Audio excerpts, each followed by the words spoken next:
Дуҫтар, мин ваҡытымды файҙалы үткәрәйем тип, бөгөн музейға килдем. Яңыраҡ бында Ямал оҫтаһы Кирилл Никифоровтың төньяҡ биҙәктәре күргәҙмәһе эшләй башланы.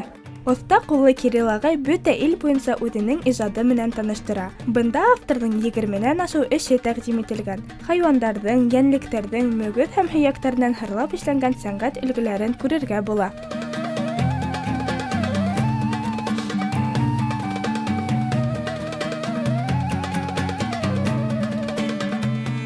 Күргәҙмәлә булған эштәр авторҙың ниндәй һәләтле, оҫта булыуын иҫбатлай. Экспонаттарҙың исемдәре лә бик үҙенсәлекле. Бына мәҫәлән, был экспонаттың исеме Гүзәлиәнең тәмле төшө тип атала. Ысынлап та, Ямал мамонтының тешенән, Алтай кәзәһенең һөйәгенән, башҡорт һыйырының мөгөҙөнән эшләнгән әйберҙәр бер кемде лә битараф ҡалдырмаҫ.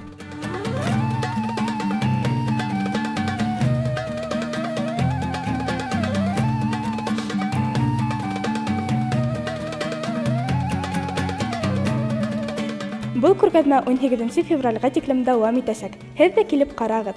Дуҫтар, музейҙарға бергәләп йөрөйөк, рухи донъябыҙҙы үҫтерәйек. Зилиә Буранбаева, Руслан Бикбаев, Тау-Тау хәбәр өсөн.